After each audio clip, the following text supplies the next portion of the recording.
Need a boost? Sometimes all it takes is tapping into your inner cool.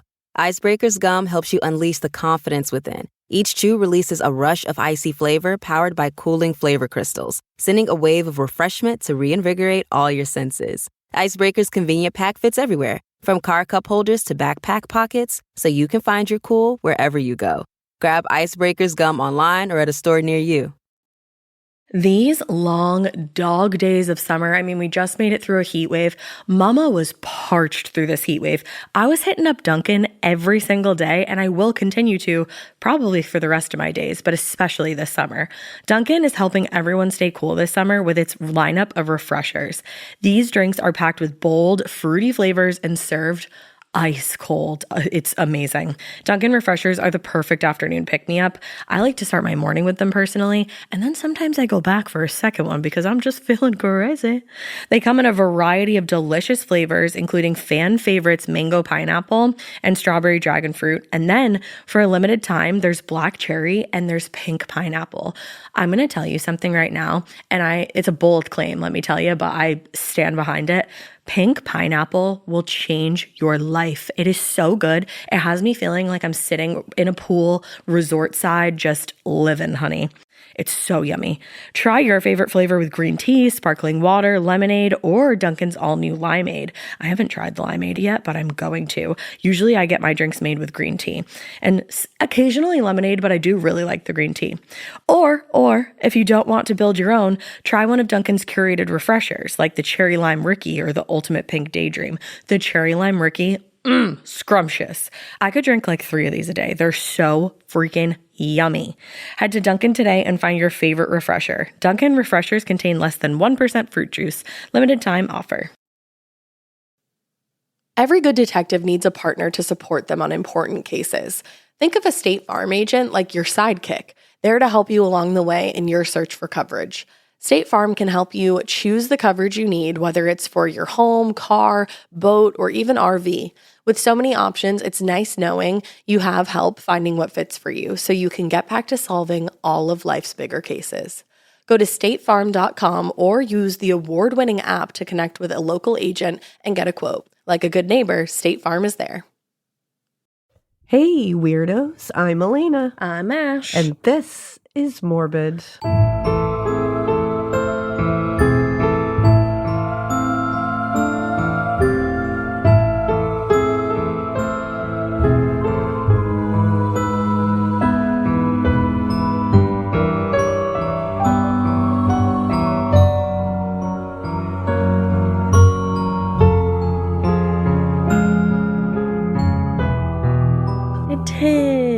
With Lindsay Lohan. Lindsay Lohan or I'm Lohan, back. you decide. I am back. No, this is just, sorry about my voice. It's saucy and spicy again. Yeah, it's a lot. But I'm just still, we're in that fun time of year where me and the kids are just throwing back and forth illnesses. It's a lot of fun. It's really gross up in here. Yeah, it's one of the, I saw a TikTok the other day where parents were like, this household has gone how many days without illness? 0. And I saw it said 2 days and they were erasing the 2 to say 0. And I was like, that is the realest thing I've ever seen. Yeah. Because people without kids or like people who haven't been around kids will be like, why are you always sick? And they like don't believe you. Yeah, and they don't believe you and they want to just be like, you're gross. And it's like, no, like this is reality as you just live in a petri dish for some parts of the year. Yeah. And this is that part of the year. For most parts of the year, really. Yeah. This like especially is the like primo. Yeah. Flu season is when it really gives it its all. That's why nobody really likes, well, like, I don't know, I'm generalizing, but nobody really likes this part of winter, like January, February, March. It's just tough. Like, it's rough. Yeah. I used to like it. I don't like it so much now that. You used to? Yeah. Now that I'm like, passing around germs with the fam. Yeah. But yeah, we're going to see how far we can get into this before I have to cough again. Yay. Which is right now. She said, right now. Ready? Yep, had to pause really quick. You got that tail end of a cough probably. But you know what? We're going to start right in because I don't know how far I can get and how long this will take to get there. So we're going to talk today about something a little different. There's mystery here. There's a disappearance here. There's some spooky tales here. but it is the disappearance of Theodosia Burr Alston. Ooh. Now, in case you don't know, Theodosia Burr is in fact the daughter of Aaron Burr. Imagine that. Of Hamilton fame. This is going to be really hard for me not to sing Hamilton songs, but I think I will be aided by the fact that if I sing, I will cough. So thank you, Lord. I was just going to say, so this is really just to everybody's benefit. Someone up there is looking over us, guys. They are. So maybe I'll just speak some of the lines every once in a while. Spoken word. But this is a very interesting one because it is still unsolved. We don't know what happened to Theodosia Burr. Oh. Which is very interesting. It's like what was the one that you did where it was like that? And you went through all like the ship manifestos and all that? Oh, yeah. Shenanigans. The ship manifests. They're it's Dorothy Arnold. Oh, yep. Yeah, that was fun. That was a lot of fun. Fun and sad. But will this have like similar vibes? A little bit. That one was a little easier because there was actual like easier records to find, but this is like we're talking about, you know, the birth of the nation time here. So this is like a little harder. We're going to get into more theories, but with a little bit, there is some stuff to back up some of the theories. Okay. So let's start at the beginning, or not even at the beginning. Let's start at the act itself. Okay. This happened on December 31st, 1812. Damn. Theodosia Burr Alston, who, like I said, is the daughter of former vice president and relatively notorious founding father Aaron Burr, boarded a schooner ship aptly named Patriot. She was on her way to New York from South Carolina. She was going to meet her father, Aaron. They had planned a meeting, and that's why she was going to New York. Because as we'll talk about, Aaron had just come back from being a little bit of a runaway in Europe a little bit for some little reason. So he was back, so she wanted to visit him. But once the ship had left port in South Carolina, that was the last time anyone would see Theodosia Burr or the Patriot again. Ship was gone. Yeah. So Theodosia, in case you don't know who this is, she was born into American aristocracy when this all began. She lived a life young women could only dream of. She was an aristocrat. She was an aristocrat. She was the daughter of one of our founding fathers, America's founding fathers, and she was literally there for the birth of our nation, which is pretty wild when you think about it. Pretty nuts. And what's even worse is that, like, so she's there for the birth of a nation. Her father is like participating in all this. And then she's there for the unprecedented scandal that followed her father's trial for treason. So, but either way, we're going to see that there's like, as I was reading this, I was like, no one's ever just good, huh? Like, it's just never. And I'm not talking about Theodosia. I'm talking about Aaron Burr. Like, obviously, we know. If you know who Aaron Burr is, you probably know the one thing about him, which is he shot and killed Alexander Hamilton. Yep. That's probably what you know about him, and he was tried for treason. But when you learn about how he was as a father and how he was as a husband, you're like, for a minute, you're like, wow, like, you're just such a good guy, which, like, maybe he was. But, like, then you get these little snips that you're like, God damn it, no one's ever nice. You're like, fuck you. It's really wild. It's just like, damn it, America. But either way, she was here for all of that. But as an adult, she married Joseph Alston. So she didn't stray far away from politics because she had a childhood of political importance, or at least very, right next to political importance. Now she was the wife of a rising political star, which at this time would have given her, at the very least, a pretty subtle role in post-colonial politics right up until her disappearance. Because that was only a few months into the War of 1812 when she disappeared. Okay. So for 2 full centuries, we have no idea what has happened to Theodosia Burr. Like, we are all still scratching our head for answers. To this day, we don't know what happened.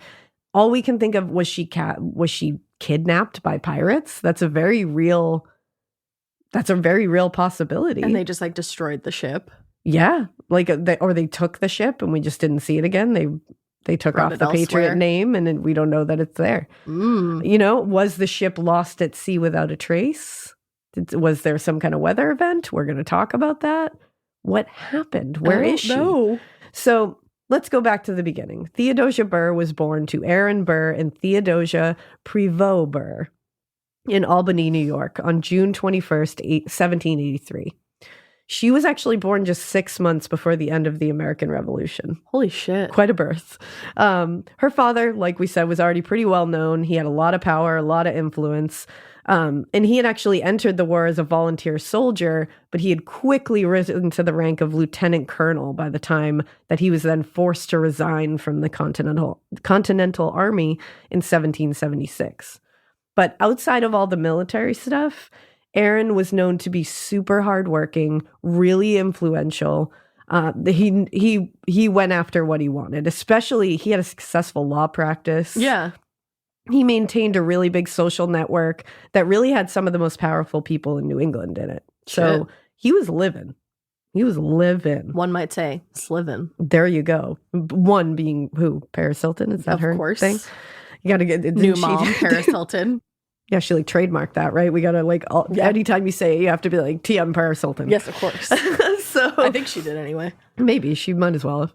So Theodosia's parents had a somewhat unconventional path to marriage, especially for colonial era people. They were living. So has anyone seen Hamilton? Raise your hands. Yes, raised.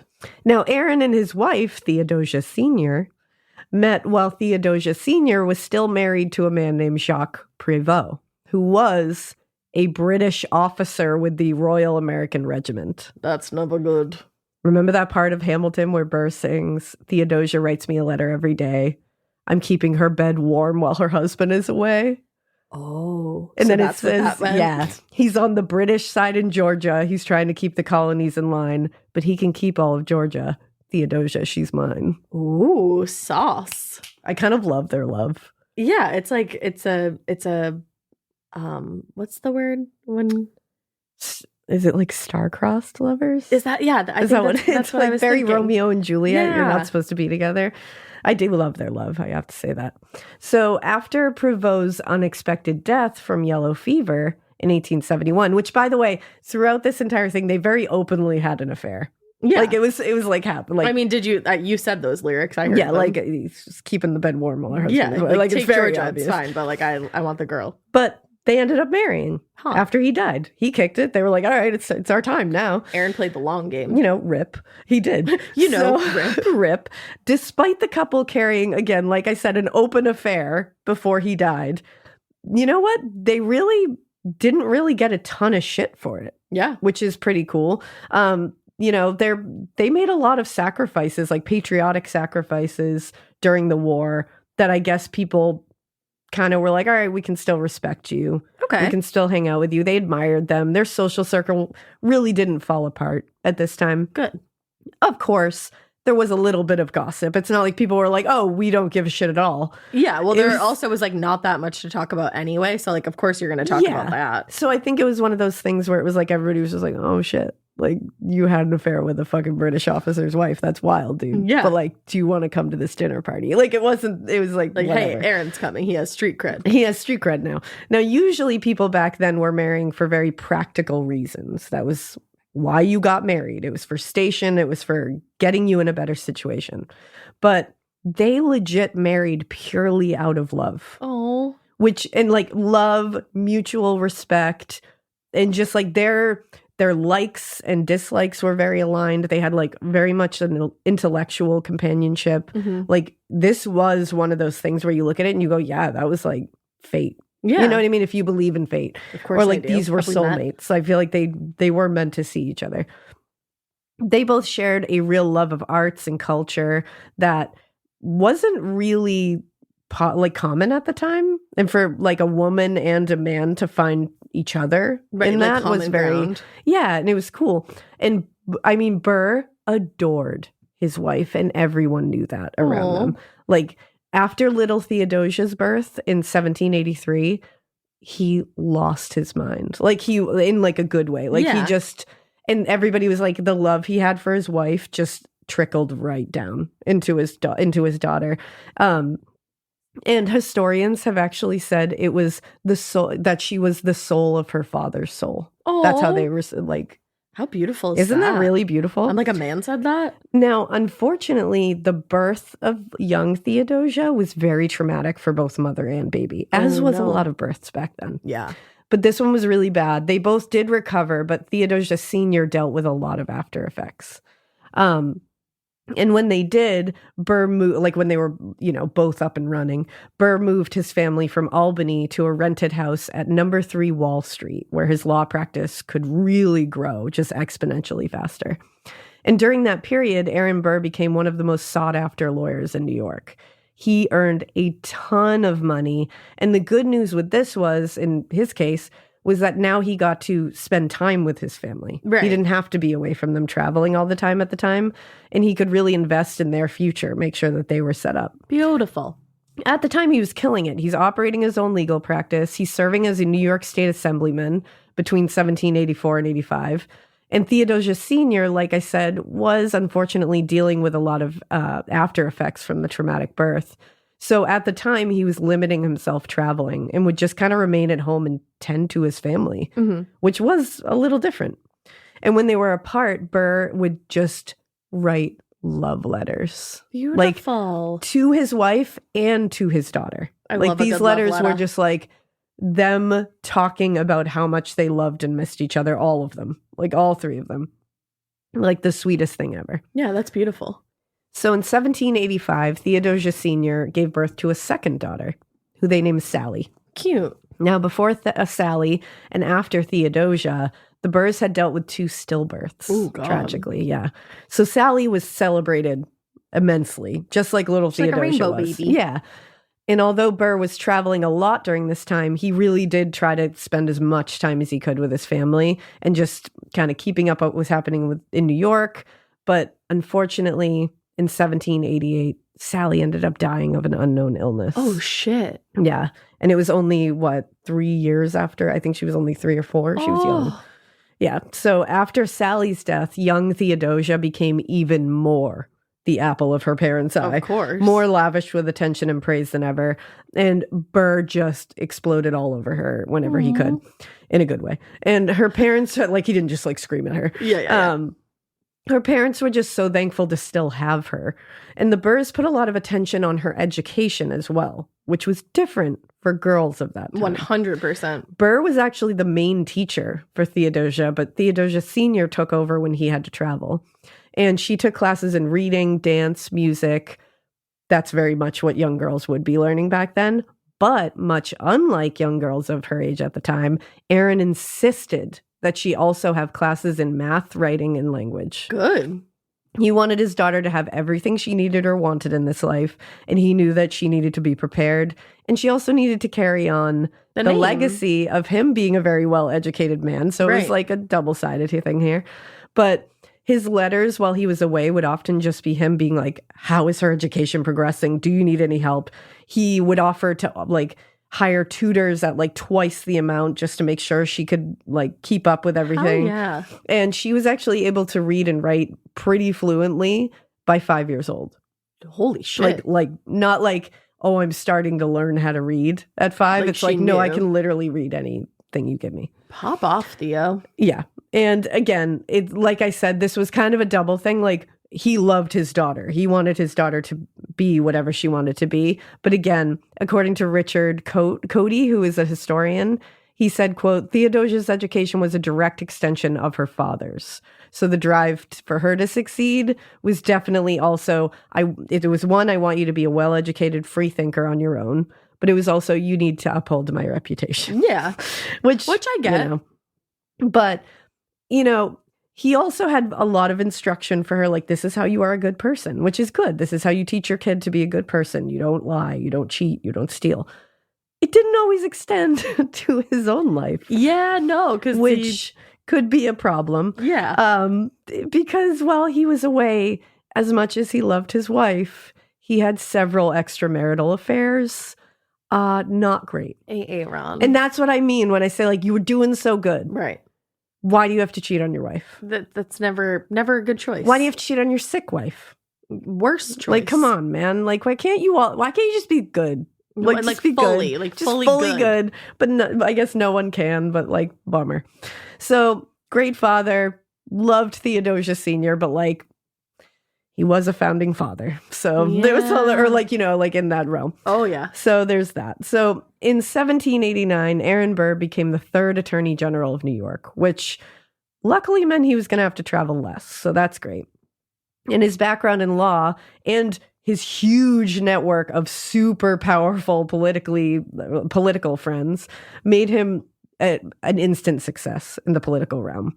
But there was a lot of pressure. And it was taking a huge toll on his health. Like, he was exhausted, he was stressed.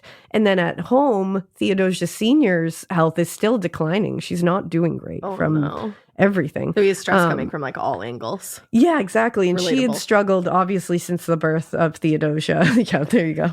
And she had struggled since the birth, which was at this point about 10 years earlier. She was still struggling from that. Wow. And by 1793...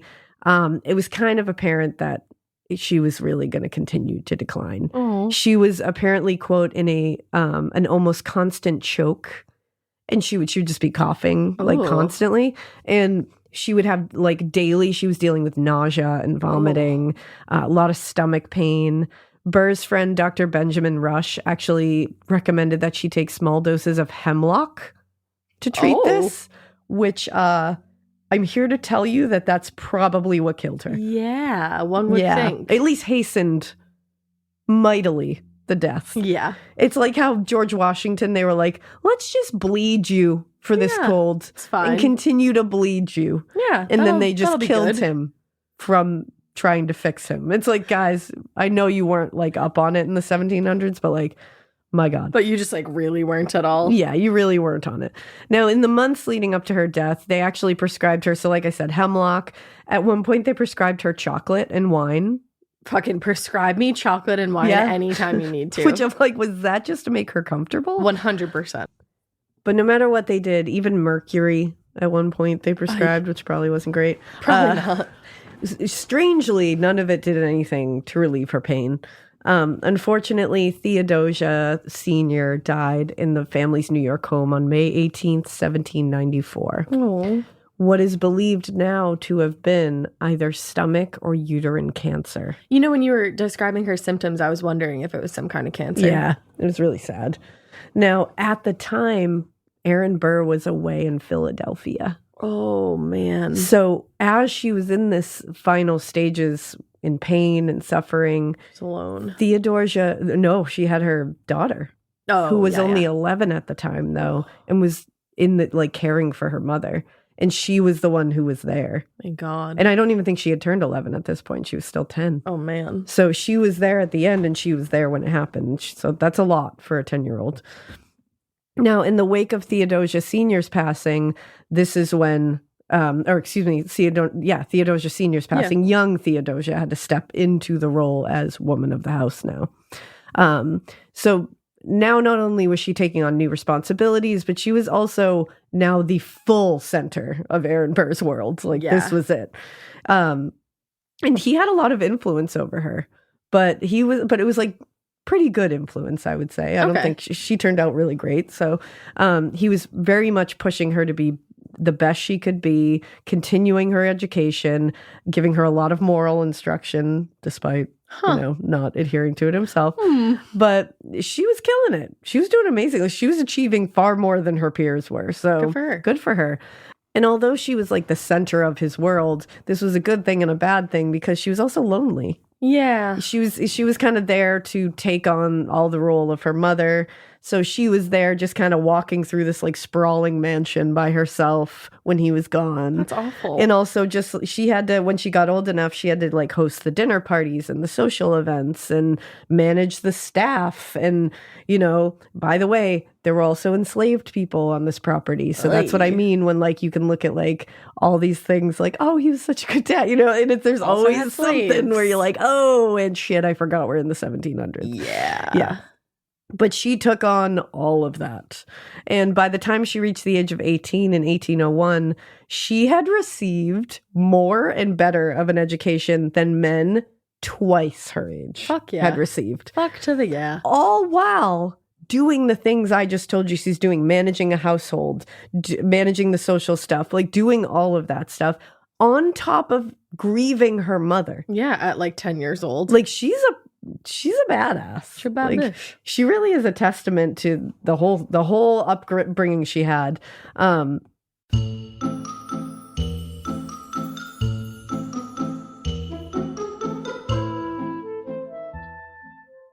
This episode is brought to you by SoFi, the all-in-one finance app where you can bank, borrow, and invest all in one place. Let's talk about bank accounts for a second. The average bank savings rate is 0.39% in interest. You're earning pennies on your savings, and it doesn't have to be that way. But with SoFi's high-yield checkings and savings, the money barely making moves sitting in your savings account can earn over 8 times the national average savings rate with eligible direct deposit. No account or overdraft fees. We love transparency. You can get your paycheck up to 2 days early, plus get up to a $300 welcome bonus when you sign up with eligible direct deposit. Sign up for SoFi checking and savings at SoFi.com/morbid. SoFi checking and savings is offered through SoFi Bank, N.A., member FDIC. Terms apply. Chilling crime cases are mysterious, but finding coverage shouldn't be. With the State Farm Personal Price Plan, you have options and can personalize your plan to help create an affordable price so you can get back to cracking all of life's bigger cases. Talk to a State Farm agent today to learn how you can choose to bundle and save with the Personal Price Plan. Like a good neighbor, State Farm is there. Head to statefarm.com to get a quote. Prices are based on rating plans that vary by state. Coverage options are selected by the customer. Availability, amount of discounts and savings, and eligibility vary by state.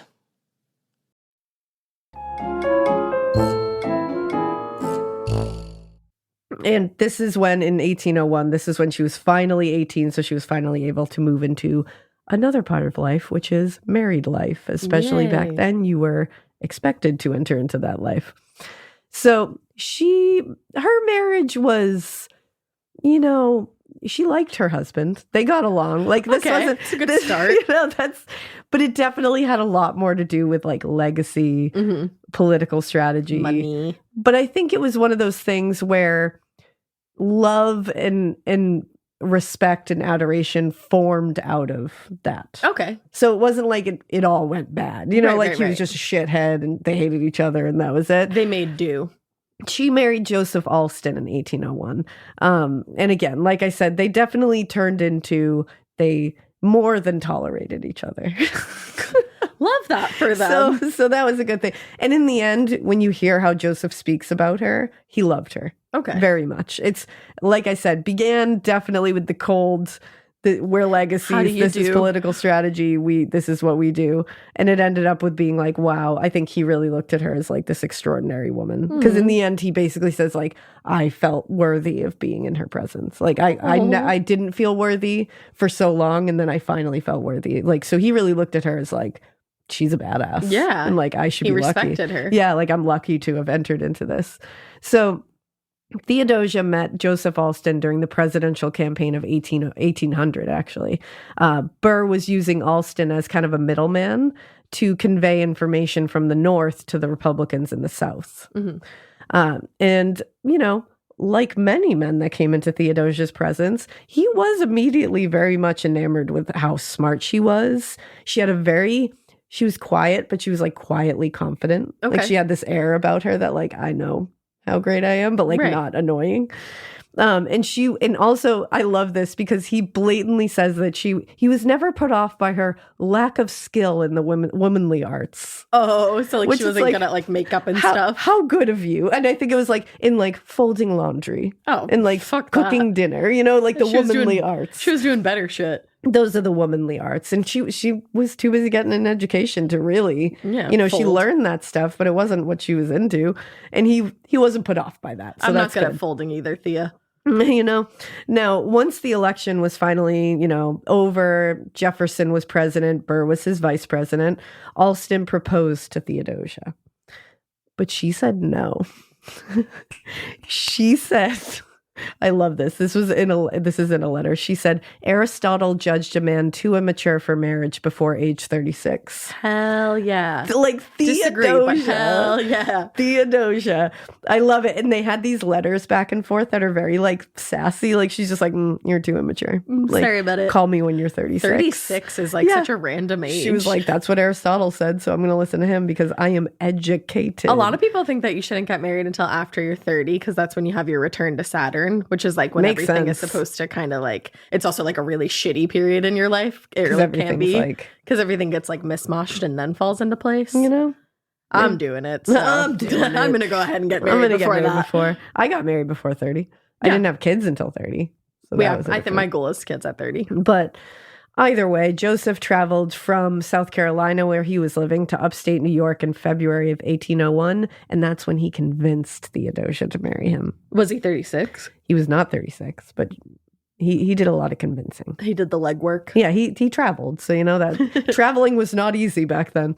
So shortly after they got married, Theo and Joseph went on what was called a bridal tour. The fuck is that? They traveled around with this entourage of servants into the more rural parts of the New York state.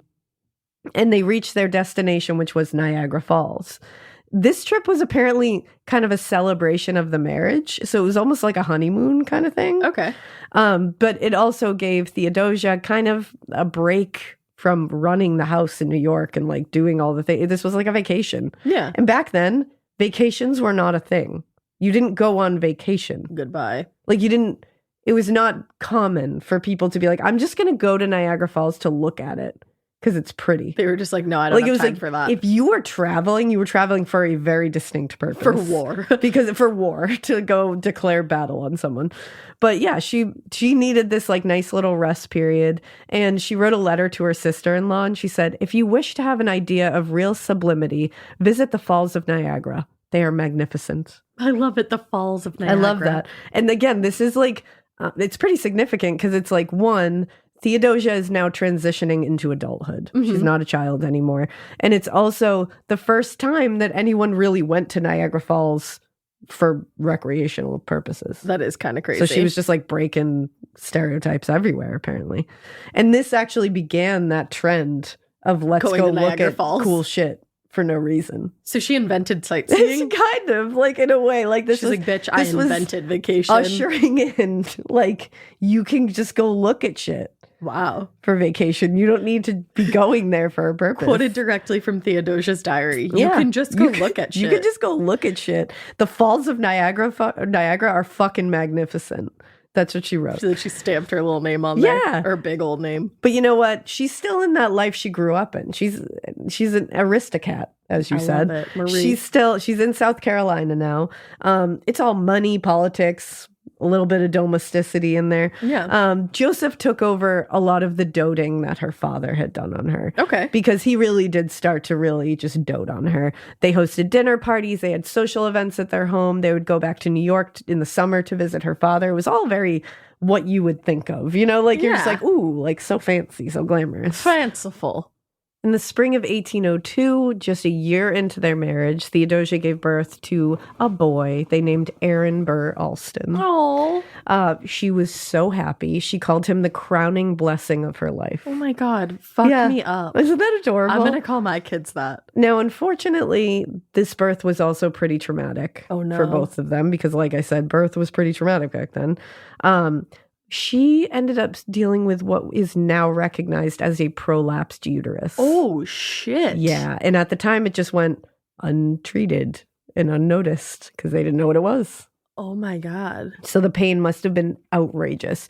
And it was unrelenting daily to her. Well, does that just, like, that doesn't fix itself? So she just, like, went on the rest of her life with that? Yeah, she was just going with it. Shit. And she went to tons of physicians. She went to specialists. She was just unable to find any relief for this because they didn't know what that was. And after this, and the pain that followed from the whole thing, Burr wanted Theodosia and the baby to come to New York. And he said, you can get away from, you know, the crazy heat in Charleston. I would, you know, I want to be here for you. I want to take care of you too. Like, just come here. So they started going every summer and in the fall months, actually, to New York to visit Aaron. It was just like with the baby. Like this was a whole thing. Aaron visiting Aaron. Yeah. But unfortunately, like she loved it. But she also was lonely there because she missed Joseph. Because like I said, they were starting to like each other. I was going to say, they like each other. And in a letter in 1802, she wrote, I had rather been ill on Sullivan Island with you than separated from you. Even my amusements serve to increase my unhappiness. For if anything affords me pleasure, the thought that, were you here, you also would feel pleasure, and thus redouble mine, at once puts an end to my enjoyment. Oh, baby, that's love. They love each other. Yeah, they absolutely What do. started out as like, we got to get married, this is just what we do, is like, I really like you. When you start finding amusement in things, but you're like not with your partner and you're like, that makes you sad, you're in love. And when you're like, just thinking about the fact that you would find pleasure in this, but you can't, and like, I would be doubly feeling good if you were here, like that makes me sadder. It's like, that's whoa. when you know. Now, the first several years of their marriage were very happy, like I said. Very happy, very blissful. There wasn't really a lot of trauma happening. Like she was dealing with the pain, but she was going through it. But then in 1804, again, she was not having any treatment for what is a prolapsed uterus. She was starting to experience gruesome recurring uterine infections. Oh my gosh. Yeah, which made her incapable of having any more children and also made sex impossible. Oh. She was in physical pain all the time. She was also feeling very depressed from this constant physical pain. Yeah. And at one point she had suicidal thoughts. Oh. Also, and you know, that's taking a toll on her marriage because they're not able to be intimate. Like, that's tough. He's watching her be in pain. He can't do anything about it. That's a lot on it's a marriage. A lot. It's a lot. And then making things worse, there was a ton of infighting and like political rhetoric happening surrounding the end of her father's term as vice president. And it was becoming like inflammatory. And it was dealing with Joseph Alston too, because he was part of the whole thing. Right. So that was putting pressure on things. It was like the internet before the internet, like putting a bunch of pressure on that. And there was a much publicized battle of words that you guys might recognize. It was between Aaron Burr and this guy who was like the secretary of this, or the former secretary of the Treasury. His name was Alexander Hamilton. Yeah. Yeah, they had like, it was pretty publicized, their back and forth. Yeah, there was like a pamphlet or something. There was a lot of accusations being thrown around, some claims of impropriety. I won't get into it, but like you can look it up if you want or listen to the soundtrack if you want. Find a little something. And shockingly, Burr challenged Hamilton to a duel. Oh, he did? Yep. July of 1804. I thought that happened. And what happened during that is that Aaron Burr shot and killed Alexander Hamilton. Yeah. At this point, Theodosia is only 23 years old, by the way. God. She's gone through all of this at 23. Now her dad is on the actual run. Like he's got to get out of here. Yeah. And on the run. Like, I don't know. In the Burr soundtrack, he says, Burr on the run. He says, someone told me you better hide. And they were right. Correct. So he was out. Luckily, he didn't put his family in direct danger by coming to them. Because again, he's on the run from New York. Right. You would think he would just toot down to South Carolina. It's confusing though, because like, aren't those the rules of a duel? Like someone dies. Yeah, but I think first of all, like the whole thing agreement. Is that Alexander Hamilton put his pistol in the sky. Up. Yeah. And then I think more people were on Hamilton's side than Burr's side. Yeah, so I think... So since Hamilton put his pistol in the sky, that's Burr was also supposed to do that? It's one of those things, I think, and I'm not an expert on duels, but no. I believe it's one of those, like, like honor things where it's like if you turn around and the guy's got the pistol in the sky, you shooting him would be pretty like low-handed. Like it's like you see him not shooting you, you should probably be like. And you think of how like quick that happens though. Like if he turned around prepared to not see, I'm sure he didn't think he was going to see Hamilton's gun in the sky. Of course, yeah. And if that's a quick movement. If you listen to the soundtrack, he says that Alexander Hamilton was wearing his glasses, and why the fuck would he wear those if he wasn't planning to shoot him? Fair.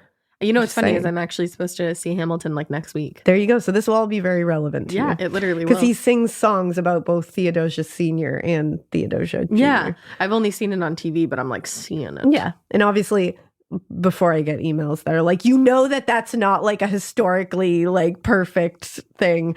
I know it's a Broadway show. I know this. I'm just making jokes.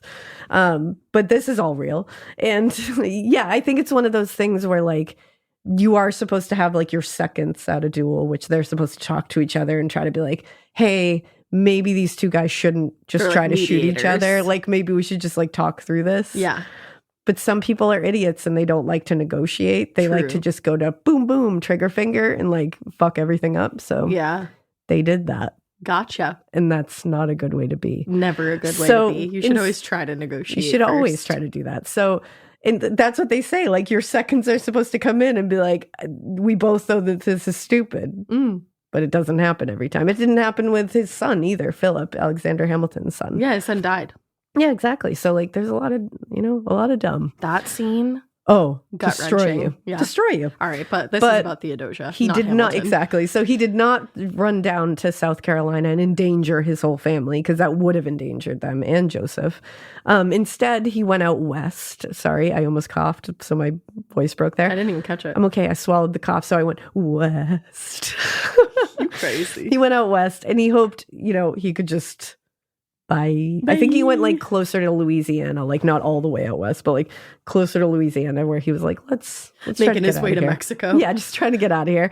Now, by summer of 1805, Theodosia Jr. was just kind of wandering around this giant estate. Her husband was away all the time. She's right back to when her mother died, and it's like, and her dad's not around now. She's sick. It's a real parallel to like her mother's life here. It is, yeah. Yeah, and she was also dealing with her like really declining health, and she's raising a 2-year-old boy. Yeah, that's at the time. Like that's a lot. So by August of that year, her pain was unbearable. She was at that point, she was certain she was going to die before the end of the summer. Like that's how bad it got. So she actually wrote a letter to Joseph and gave him instructions for what should happen should she pass away before the end of the summer. She said, quote, after my death and before my burial, and she wrote, basically, this is my will and testament. She made instructions for where her belongings should go, who should care for her son. She said, to you, my beloved, I leave our child who was once a part of myself. Oh. You love him now. Henceforth, love him for me also. And oh, my husband, attend to this last prayer of a doting mother. Oh. Like, that's horrible. Fuck me right up. Yeah. Theodosia. That's gonna ruin me. But good news, she did not die. She was not sure. She was dealing with the emotional and physical pain still, but she did not die. She didn't have to live out that will and testament just yet. But Burr was arrested for treason and was taken to Richmond, Virginia to be tried. I don't think I knew that. Yeah. Even worse, many men were believing that because of Burr's position that he wouldn't or couldn't pay his debts. So they were now coming to Joseph Alston trying to get assurances that he was going to pay. Woof. Joseph Alston wasn't able to provide those assurances. So a lot more shit was coming their way. Politics. Throughout this whole trial, Theodosia and Joseph relocated to a home in Virginia to be close to him, actually, during the trial. It was a smaller home that was good because it was kind of less for Theodosia to have to do and have to be responsible for. Right. But she was dealing with the stress and anxiety of the entire trial and everything that was going on. And in the end, the court did determine that the prosecution hadn't made a strong enough case to find Burr guilty of treason. So he was actually acquitted on those charges. Okay. But so now he's free. He's free to move about the country. He's free to do whatever he needs to do.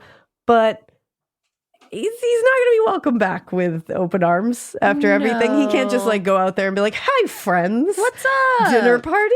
Like, Let's no. hang. So he decided he was going to go to Europe because why not? Right? Yeah, you might as well go there. And it takes a lot for anybody to go over there at this time. So he's like, I think I'll be okay over there. Yeah.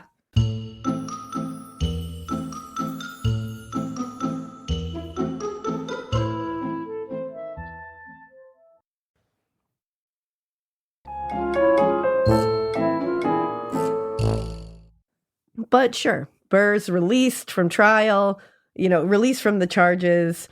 But the fallout was, and he's over in Europe now, but the fallout was everywhere. Like they weren't getting away from this. Right. So while he was in Europe, he relied a lot on Theodosia and Joseph to give regular updates, essentially, on like American politics.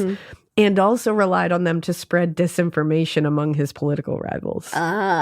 He was very needy at this time. It sounds like it. Now, Burr's neediness came at a tough time for Theodosia because she was juggling her responsibilities, managing the household, raising a child, dealing with the health issues.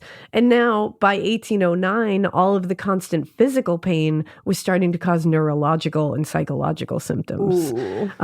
What was referred to as the most violent affections. And it was hysteric fits, quote unquote. Periods of seeing colors and flashes of light before her eyes. Wow. She would hallucinate, like see people around her bed.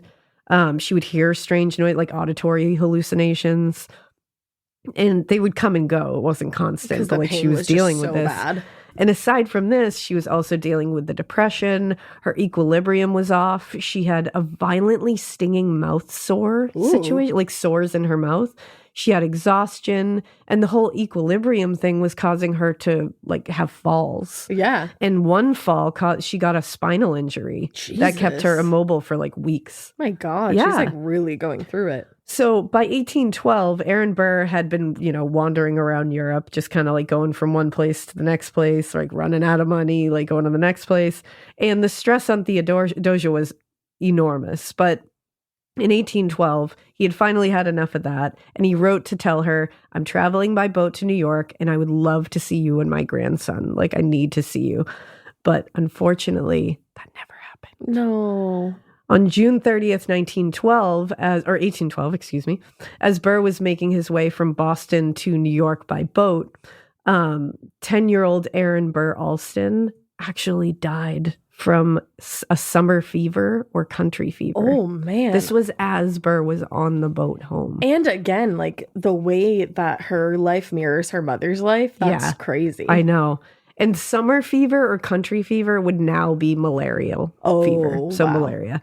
In 18th and 19th century South Carolina, malaria was a huge contributor to high mortality rates. The climate, the swampy conditions of that area, they're just a breeding ground for swarms of mosquitoes. Little Aaron had contacted this around May or early June. And during the month of June, he was basically in like a stuporous state. To make matters worse, it was the early 1900s of it all. So they used mercury and just made him rest to see if it would help. That had never been a cure and wasn't a cure for that, but they tried it out. It did not work. Theodosia was obviously very devastated. She was dealing with 10 years of unrelenting pain and suffering. And this is just the actual worst thing that could have happened. Like the one thing that she just thought was most precious to her is now gone. And she's probably like distracting herself from everything going on in her life by doting on her son. And of course. This happens. In a letter she wrote on July 12th to Aaron Burr, she said, I've lost my boy. My child is gone forever. May heaven make you some amends for the noble grandson you have lost. Oh. And after little Aaron's loss, Theodosia's only real thing she could look for, any solace she had, was that she was going to be able to see her dad. Because now. Do you remember in school when you just knew that your teacher had a favorite of everything? They would always use the same blue dry erase marker when they wrote on the board, or they would talk nonstop about their favorite element during science. I had a teacher once that literally had a favorite brand of marker. She would only write with specific markers, and if another marker ended up in her classroom, she was TO'd. And honestly, I was probably her favorite student because at the end of the year, I got her that specific brand of marker. Let's talk about their real favorite thing though, their favorite tissue brand. Kleenex. According to Teacher List, they are the #1 facial tissue trusted by teachers. Kleenex Ultra Soft tissues are silky soft to help prevent skin irritation, and now you can take them anywhere with Kleenex Snap and Go. I absolutely love Kleenex Snap and Go. It's so perfect to have that in your car. I had a cold last week and I was just, honey, my nose was a faucet. I hate to do this to you, but it was disgusting. Drew literally came out of our garage with like 15 of the Kleenex Snap and Goes, and I put those in my glove compartment, and honey, they were easy access. It was so nice knowing that I didn't have to blow my nose into like an old wrapper that I had. Ew. So do the best thing for your kids' teachers and stock up on the ultimate classroom favorite. Maybe it'll make them their teacher's favorite student. They definitely have a favorite. Don't even get me started because again, you know it was me. For whatever happens next, grab Kleenex. The best summer pieces are the ones you end up wearing on repeat, comfortable, versatile, and somehow right for almost every occasion. Quince makes it easy to create a summer wardrobe that you'll love, with elevated essentials made from premium materials like European linen, organic cotton, and washable silk, without the traditional retail markup. I love that! Quince's 100% European linen pants, dresses, and tops are the pieces that you absolutely will reach for all summer long. I absolutely love their linen. I have so many pairs of their linen pants, which you can dress up or you can dress down in the summer. Like, say you're going to a nice dinner, you can pair it with like a silk shirt, a really cute necklace, some good, makeup and an updo. Or if you're just looking for a more casual look, you can do the linen pants with like a loose button-up shirt and you still look really chic, kind of like, I don't know, Diane Keaton vibes, I kind of think. Also, it's not just apparel. Quince also offers elevated essentials for your home, from bedding and bath to kitchen essentials and furniture. They have it all, honey. I am a big lover of Quince, and I really do think you will be too. Make your summer wardrobe feel easier. Go to quince.com/morbid for free shipping on your order and 365-day returns. Now available in Canada too. That's QUINCE.com/morbid for free shipping and 365-day returns. Quince.com/morbid. She was like, you're going to be back in New York. I can go see you. She hadn't seen him in like 4 years. He was exiled in Europe for that long. So in December of 1812, she made firm plans with him. I'm going to come see you. And Alston's election in South Carolina, it was against the South Carolina governor on December 10th, was in like full swing at this time. So he would have normally gone with her. Oh, okay. Of course, because she's in poor health too. Right. But he couldn't, because he was in the middle of this whole thing. So it just happened to be like a time when he couldn't come. Mm-hmm. So she was going to have to do it alone. Now, by late December 1812, the War of 1812 had been going for like 6 months at this time. So any interstate travel at this time was pretty risky. Yeah. This was not an easy decision to make. She had two options to go to New York. One, she could go by land in the Alston's carriage, which would have been a 2-week journey at the very least. Damn. Or she could go by sea, which would be way shorter, but it carried the added much higher risk of being captured by British soldiers or even possibly pirates. Right.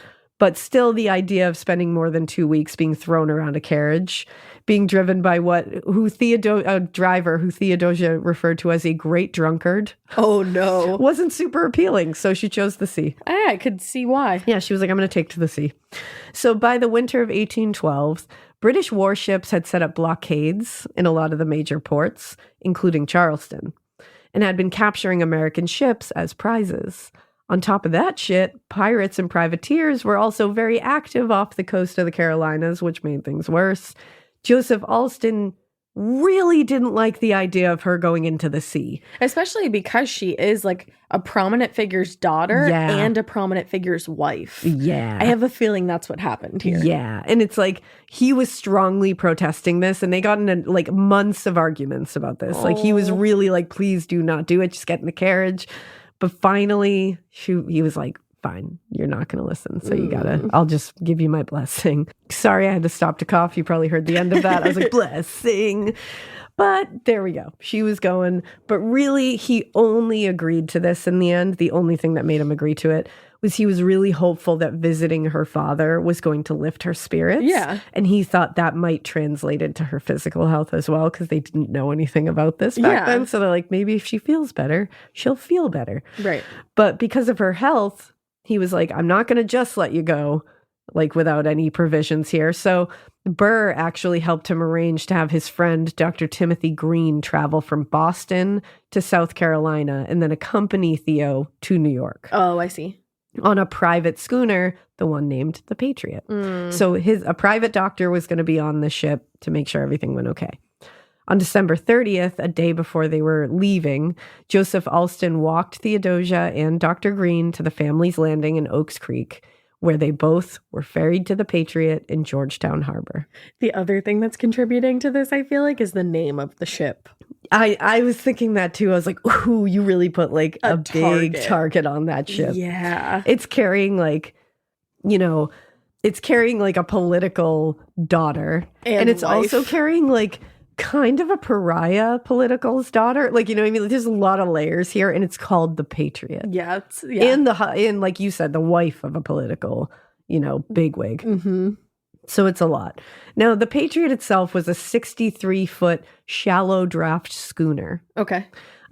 It was used as a pilot boat during the American Revolution before this. Oh, shit. And it only needed like a small crew. I think it only needed like 3 or 4 people to sail it. This was a private ship, but it was considered a privateering ship. So it had been authorized by the government to carry guns as a means of protection against pirates and British warships. Mm-hmm. But this one in particular only had 3 cannons and a civilian crew. So it was really not going to be helpful. Like, even with the guns, it wasn't really going to be helpful. This was a civilian crew. Awesome. If they did run into pirates, they were probably going to be in some trouble. A British warship? Yikes. Like, not going to be great. But records indicate that the Patriot's cannons had actually weren't even going to be helpful anyways, because they had been dismounted and stowed below deck. Good. Because they figured they couldn't use them anyway. I think I know what happened to Theodosia. So even if they wanted to fend off invaders, they definitely weren't going to be able to. Yeah. Well, there'll be another thing that'll kind of be like, oh, maybe that's what happened. Okay. But Joseph Alston hadn't really chosen the Patriot because he wanted it to be this like warship that was going to get her there. It was apparently very swift sailing, very smooth. It was like, had a very good record of being safe. And he figured this is going to get her there quick. In less than a week, it was supposed to get her to New York. Oh, wow. Because that was the whole thing, was the carriage was going to be like over 2 weeks. Right. So the Patriot set sail out of Georgetown Harbor at 12 noon on December 31st, 1812. That was, again, the last time anyone saw Theodosia Burr Alston, Dr. Timothy Green, the Patriot, or its crew. Oh. When Theodosia failed to show up to New York a week later, Burr and Alston were like a little alarmed. Yeah. But they weren't freaking out yet. There were several reasons delay could happen. So it wasn't super uncommon that this was going to happen. But then the second week came. And no word was heard from the ship or Theodosia. And they began freaking out. They were now seeking answers. Apparently, one of them, who was it? I think it was Aaron, excuse me. Aaron wrote to Theodosia in New York and wrote, "Another mail and still no letter. All that I have left of heart is yours. All my prayer are for your safety and well-being." Now, after 3 weeks, Alston was beginning to suspect the worst, and he began casting blame actually towards Burr at this point. He said in a letter, "Tomorrow will be 3 weeks since in obedience to your wishes, Theodosia left me." Because again, he was not happy she was going in the first place. You did this. And he wrote, "Gracious God, is my wife too taken from me? I do not know why I write, but I feel that I am miserable." Oh, because he just lost his son too. Yeah. Now, after several months now without word from Theodosia or any of the people on the Patriot, the men were forced to accept that she was gone. Something happened here. And Aaron Burr wrote to a friend, "Were she alive, all the prisons in the world could not keep her from her father. When I realized the truth of her death, the world became a blank to me, and life then lost all its value." I mean, I get that. Like he lost everything. And he loved his daughter. Now, Joseph Alston was clearly, obviously, equally as fucked up by the realization that he was never going to see her again. And he also lost everything. Yeah. Like both these men did. And in one of his final letters to Aaron Burr, his anguish, this will destroy you. Get ready. God. He wrote, "My boy, my wife, both gone. This, then, is the end of all the hopes we had formed. You may well observe that you feel severed from the human race. She was the last tie that bounds us to the species. But the man who has been deemed worthy of the heart of Theodosia Burr and has felt what it is to be blessed with such a woman's love will never forget this elevation." Wow. Like they just don't write like they used to. They don't. They don't make it. Mikey's tearing up in the corner. It's that part got me. Yeah. Like, I'm not. Oh my goodness. So, what happened to Theodosia? Pirates. This was a big deal. And or the British. This was, it could. No, this was a big deal. And of course, there was no real explanation being offered. They couldn't really come up with one. So there were a lot of theories that were having to be kind of like plunkered together. There's honestly very little information about what might have been loaded onto the ship before it left. Like they don't have a lot of records saying like this is exactly what was on the ship. But according to one of Joseph Alston's descendants, actually, there were a lot of barrels of rice from Alston's plantation aboard, which were to be sold once the ship reached New York, and it would offset the cost of this trip. Okay.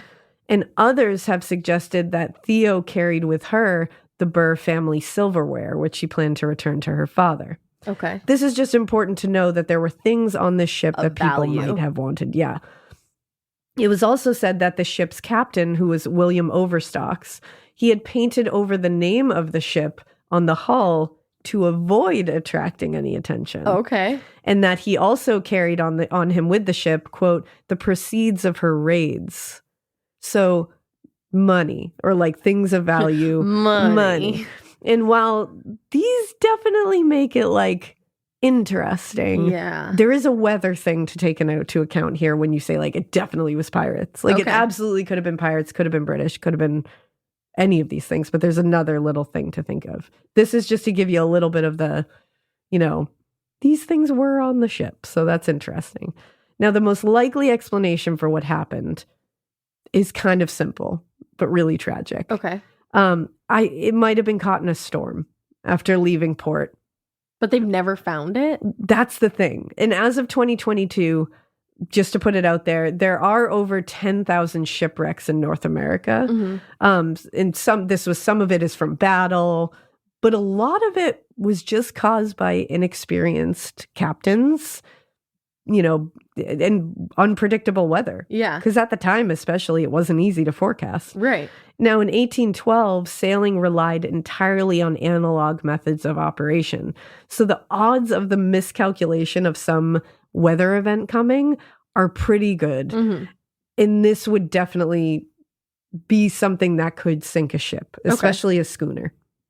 Now, interestingly, on January 1st, 1813, the day after the ship set out, one weather event did come through. And it, quote, blew up that night off Cape Hatteras.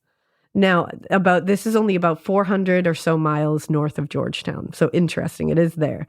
And it's believed that this could be the storm that maybe forced the Patriot off course. Maybe it hit rocks and it sunk to the bottom of the Atlantic before anyone could get off it. Odd. Now, this is pretty accepted by a lot of people. They're like, that makes a lot of sense. This was the one that also, in the beginning especially, was the one that was accepted by Aaron Burr and Joseph Alston when they didn't hear from her in months. In a letter written to her 2 weeks after she had left the port at Georgetown, Joseph wrote, I hear too rumors of a gale off Cape Hatteras the beginning of the month. The state of my mind is dreadful. Oh. Yeah. Now, also, apparently General Thomas Pinckney, who was a family friend of the Altons, met with an admiral from the British blockade just off the coast of South Carolina. And this guy from the British blockade said he could confirm that the Patriot was allowed safe passage through the blockade just hours before, quote, a violent gale followed the same night. Oh, okay. But we're going to go back to that because there's a little mystery in that too. Yeah. So that sounds all very like, okay, so people figured it out. That's it. Like, that's it. It was a storm. But then in 1998, archaeologist James L. Mikie, I'm pretty sure, commissioned a study to uncover more evidence of what happened to the Patriot. And after a ton of digging, his team was able to find that there was no record of the Patriot having passed through that blockade. So, and why would they have let it? Well, that did happen. There would be like granted safe passage orders, but it would have been logged. That would have been something that would have been very much logged. Right. There is no record of them going through that blockade. Yeah. And that's interesting. Because they didn't. They were able to verify that there was a violent storm that passed over South Carolina on the coast on January 1st, 1813. And according to Mikie, quote, the gale was so severe that the warships furled and reefed most of their sail. Nevertheless, the ferocity of the storm stripped off top gallant yards and masts, snapped rigging, and tore out chain plate bolts from the hull. So it's strange because they were not given safe passage, at least not recorded safe passage. So that's often shady. Because it's like, did you do something? Yeah. And that's you're why pretending that you let them through? Right. But like, so it's absolutely could be the storm, but it absolutely could be that they were not allowed safe passage and that something ship was taken. There. Right. Interesting. Now let's get on to little urban legends, like a little more urban-y legendy. Alternate theories here. So more theories abound. The most prominent and dramatic theory that came out of the late 19th century, early 20th century, and came out of your mouth too, was that, and mine as well, was that she was seized by pirates. Yeah, that's what I feel. But it gets even, we're saying it like that makes sense. But this one's saying that she lived long enough afterwards to help direct the course of American history. So she stayed active in directing our history, which, wow. I was like, you lost me. And what gets interesting is that several sailors throughout the 19th century said they had seen Theodosia among the pirates. And one pirate said that he, quote, claimed to have actually laid the plank that Theodosia then walked, all dressed in white, into the stormy sea. Ooh, isn't that chilling? Wild. Another theory out of 1873 says that the Patriot was a victim of a trap laid by a pirate who went by Gibbs and who apparently confessed after being captured and sentenced to hang. The tale was wild because it said that Joseph and Theodosia were arguing over the morality of her father's actions, like his whole thing with Hamilton, and that there was such a blowout that that's why she decided to go to New York. But we know that's she was not true. Fleeing. And so this is why this one is not really a good one. This one also says that she took her 2 children with her. And she only had one. And she didn't have any children at the time. Their child died of malaria. But the story says that Gibbs, so you can take that and say people probably switched it. But the story says that Gibbs heard of this trip and threw the ship and thought that the ship was likely to have tons of valuable shit on it. So he set a trap, captured the ship, everyone on it. And it's a tale that, in this tale, many of the crew and officers were murdered, and he decided to put all the survivors to death as well by walking the plank. Okay. Obviously, this is bullshit. I would say. I'm like, okay. I'm not saying she wasn't captured by pirates. I'm just saying this one in particular was definitely not one I would think. But, and they very much, like, in all these stories, they very much, like, romanticize it. Yeah, like she walked off the plank in all pirates white. And the wearing all white and all that. But a similar story appears roughly 10 years after the Gibbs story. Most of the same kind of plot points. But this one says that a rough and hard-looking former sailor by the name of Benjamin Burdick was on his deathbed. And he was in Michigan when he was on his deathbed and wished to unburden himself. By confessing himself. Yes, on Burr, but he wanted to confess his role in the death of Theodosia Burr. Mm-hmm. The story was supposedly told to a Mrs. Parks, the wife of a local Methodist minister. And it was I guess there was 3 witnesses there to hear it. They are unnamed. It's pretty vague. And according to Burdick, as a boy in 1813, he was on board a pirate ship who came upon the Patriot. He said it was on January 3rd, 1813, so 3 days after they had set sail. He said they kind of chased them. The Patriot was captured by pirates. Burdick claimed that they had taken everything of value off the ship, and then they compelled the captain and every passenger on board to walk the plank into the sea, and all perished. Now, he also kind of romanticizes this. You can read this in the Montgomery County Sentinel from 1883. He said there was this one lady on board who was a beautiful appearing, intelligent, and cultivated person who gave her name as Mrs. Theodosia Burr Alston. When her turn came to walk the fatal plank, she asked for a few moments' time, which was gruffly granted to her. I was like, I don't think pirates are letting her have time. I don't think so either. She appeared pale yet beautiful as she retired to her berth and changed her apparel, appearing again on deck in a few moments clad in pure white garments and with a Bible in her hand. Okay. She announced that she was ready. She appeared as calm and composed as if she were at home, and not a tremor crept over her frame, nor did any pallor overspread her features as she walked towards her fate. As she was taking the fatal steps, she folded her hands over her bosom, raised her eyes to heaven. She fell and sank without a murmur or sigh. A pirate said this? Beautiful. Yeah. Now, he went on to say that it was his, quote, unhappy lot to be delegated by the captain to pull the plank from beneath her. Oof. Yeah. And he said he would have given his whole life to undo what had been done. Mm-hmm. Supposedly, before he died, he repeated this confession to other men at the house, saying, I shall never forget the perfect, confiding faith which her eyes expressed as she gazed up into heaven when about to take the fatal step. Her pale face has haunted me ever since, and I see it now as plainly as I did on that terrible day. Oh. Interesting. Now let's get on to one of my favorite theories, is that she became a pirate queen. I do love that. That's I a don't good one. see that, but I love it. I don't see that, but I love it. Yeah. Now, the rumors of them being taken by pirates, they began circulating almost immediately after it was announced that she had disappeared. But it wasn't until decades later that the story really started gaining some footing. And according to the one particular legend, a group of researchers discovered evidence that the weather reports at the time of Theodosia's departure weren't actually what they said they were. Oh. It seems like this theory says that there was something that was assumed to be a violent storm, but it actually wasn't nearby to where they were. Okay. And that this is the one that says, okay, so that didn't happen. They were not lost in a storm. So they were definitely commandeered by pirates. And one of these pirates was a pirate turned respected citizen by the name of Dominique Frederick Yu.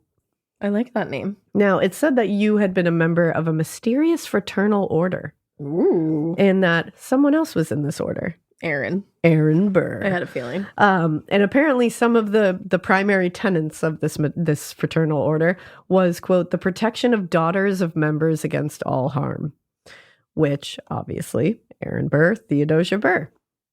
Now, if she had told you upon the time of being captured, I am Aaron Burr's daughter, I am Theodosia Burr, he couldn't have done anything to bring her harm. Mm-hmm. So this is the one that says, well, she lived her days out happily among the pirates. And it says that she was smart. She had a very wide skill set, especially for a woman of her time. She was also youthful and beautiful, and she had everything that you need to be a pirate queen. Other than that prolapsed uterus. There was that. They said, she also might have been really good to have around for writing letters and keeping accounts and keeping books, because they're not really good at that. So she wouldn't have to do some of the heavy lifting. doing pirate bookkeeping. Now, this is likely bullshit, but it's pretty fun. Yeah. I would say that's a fun one. The skies were not clear. That is not true. Not by many of their weather reports, at least. And the legend kind of just relies on a woman who matches Theodosia's description, being frequently seen in the company of pirates. Oh, yeah. And actually, not even just pirates. Pirates there was a well-known pirate named Jean Lafitte. This is where people saw a woman who looked like Theodosia in his company, and he happened to be a close associate of Dominique Frederick Yu. So it's a very much 8 degrees of Kevin Bacon. Yeah. 6 degrees of Kevin Bacon, 65 degrees of Kevin Bacon kind of situation. Yep.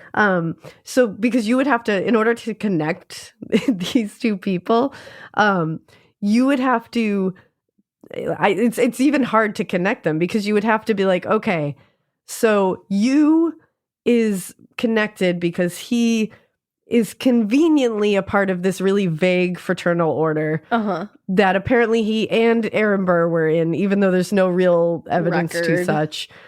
And that this fraternal order would have had this weird, you have to protect daughters of members kind of thing. But in reality, fraternal orders and societies at the time in America were just social clubs. Yeah. They weren't the Skull and Bones, they weren't the skulls. Yeah. There was no really intense things. And pirates were not beholden to any code except the pirate code, which is just yo ho. Which is just yo ho ho and a bottle of rum. The end. So they were brutally violent criminals. Right. They were very much, their whole life was outside of the law. Have you guys seen the Pirates of the Caribbean? Yeah, they literally live their lives to avoid having to be bound by any kind of societal laws. So why? Yeah. Like, that doesn't make that's just not a very probable, not impossible, but very not probable. Agreed.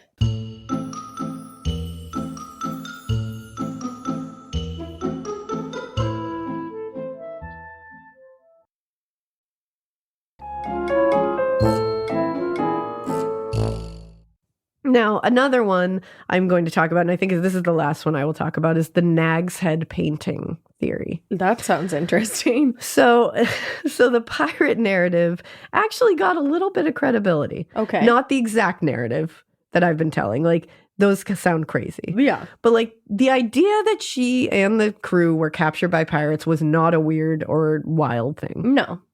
So it did gain a little bit of credibility in the late 19th, early 20th centuries, when a woman who was living in Elizabeth City, North Carolina, came forward and she had a painting. And she claimed that this painting was of Theodosia Burr Alston. This painting was believed to have been on board the Patriot when it left port in Georgetown. Okay. According to this theory, a doctor named William Poole paid a visit to an elderly woman living in some cabin in Nag's Head in the summer of 1867. And it was there that he discovered a painting, quote,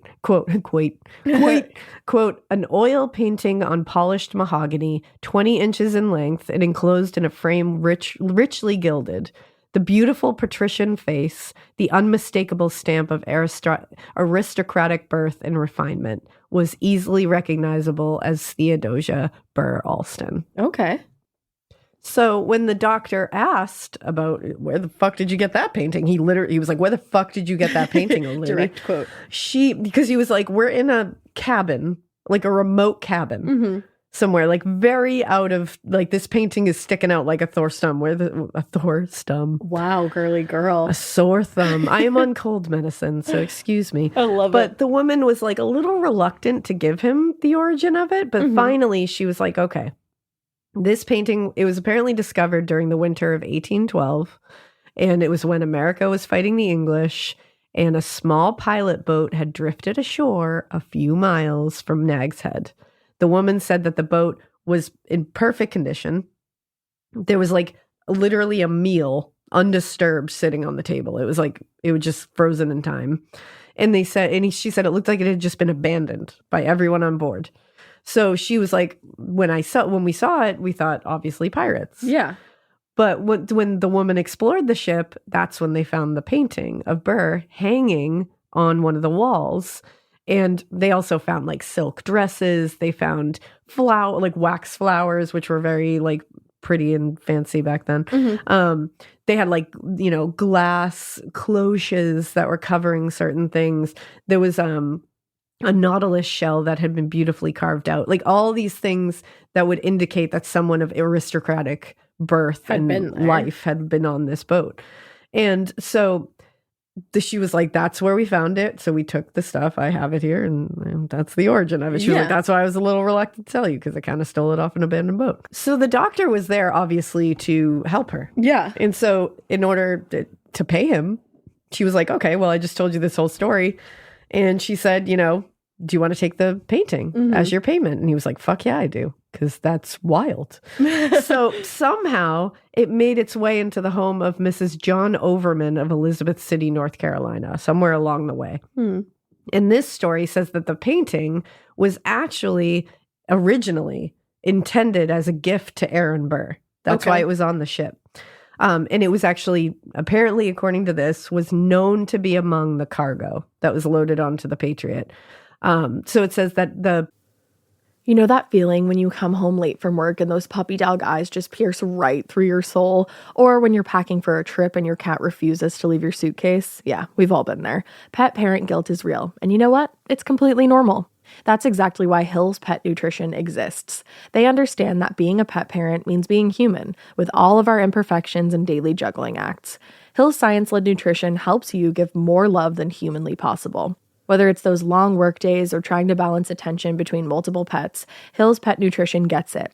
They've created science-based nutrition that supports your pet's lifelong health so you can feel confident even when life gets hectic. Because you're only human, there's Hills. Science does more. Ready to let go of the guilt? Find the right food at hillspet.com/podcast. That's hillspet.com/podcast. This is a paid ad by BetterHelp. I happen to be somebody that struggles with people pleasing. So a lot of times I will build things up and up and up and up and up and then kind of get to the point where I'm like, I need to let this out to this person. Even in 2026, that stigma and just stigma in general can get in the way of a lot of things, like getting support for your mental health. Maybe you've encouraged friends to consider therapy while avoiding taking that first step yourself because you're busy. You're worried about what other people might think, or telling yourself that you should handle this all alone. But therapy with BetterHelp, the world's largest online therapy platform, can be a space to slow down and talk through what's been building before it feels unmanageable. Just take a short questionnaire to identify your needs and preferences, and BetterHelp will handle the initial therapist matching work for you. Their industry-leading match rate means BetterHelp typically gets it right the first time. Feel confident knowing BetterHelp therapists work according to a strict code of conduct and are fully qualified.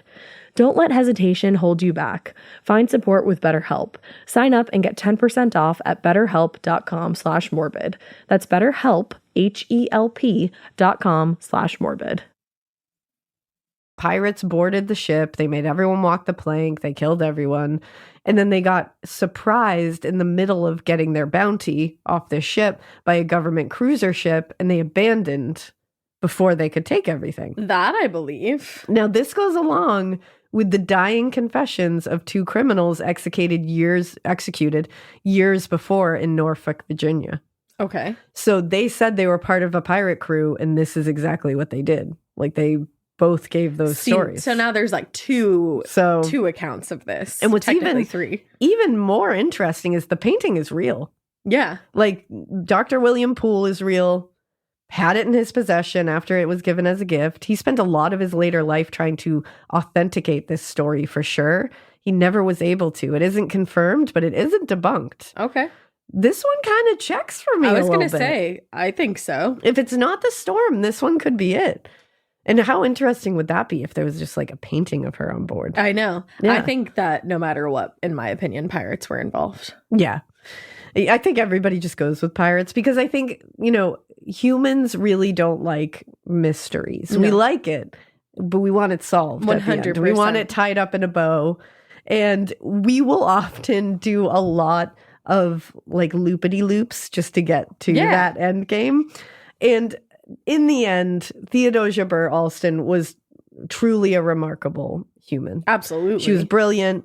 She was afforded a lot of advantages in life, but she took a lot of advantage of them as well. Yeah. Like, she didn't just take them and rest on her laurels. And again, like, it seems like people loved her. Like, you look at these letters that were exchanged between people that were like courting her and between her father and her. And it's like, people were really, really astonished at the charm she had, the grace, the wit, the intelligence. Like, they were taken aback by her. And for her to be able to captivate that many people around her, especially in that time as a woman. Yeah, that's huge. Where it was even like you were expected to be pretty and clean the house. That's pretty amazing. And unfortunately, her life ended very abruptly, and we don't really have the conclusion. And no matter what, tragically. So I think it's important that even though we talk about these like, fantastical theories, there's pirates, there's pirate queens, there's all this craziness, Theodosia should really be like the story here of just like, what a badass woman. Like, it's very like, she's very feminist. She's very like, and this was a very oppressive era, like we said. So I think she's an interesting lady. I think it's really sad that she had to go through what she went through in her personal life. Totally.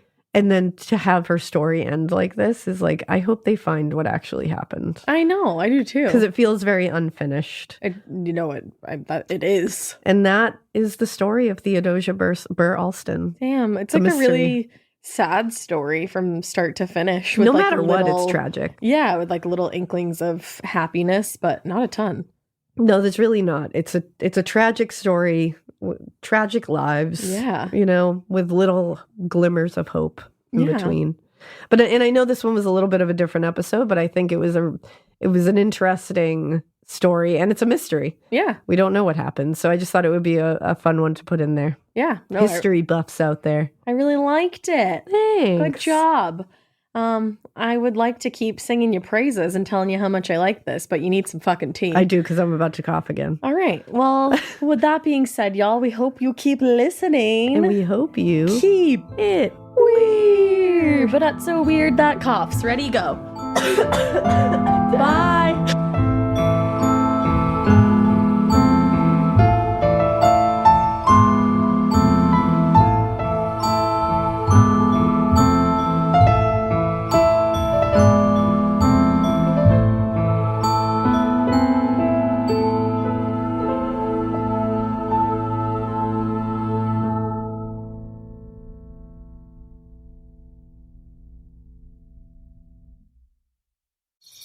Traditional home security only alerts you after a break-in, and that's too late. Simply Safe is changing that. Stop. This is Simply Safe. Police are on the way. We don't just alert, we stop crime before it starts. Simply Safe, plan starting around $1 a day. Save 50% on your new system with professional monitoring at simplysafe.com/SXM or with promo code SXM. Outdoor deterrence requires a Simply Safe Active Guard outdoor protection plan starting at $49.99 a month. Visit simplysafe.com/licenses for alarm license information. Tennessee 2012. You wouldn't take financial advice from a 72 hours in a single day alpha influencer, would you? Same goes if you're in a car accident or any accident. Who you choose matters. That's why Morgan & Morgan exists. They're the largest injury law firm in America, and they've built a reputation by actually winning cases, not just talking about it. Over 1,000 lawyers across all 50 states and $30 billion recovered. Injured? Go to forthepeople.com/podcast. That's forthepeople.com/podcast.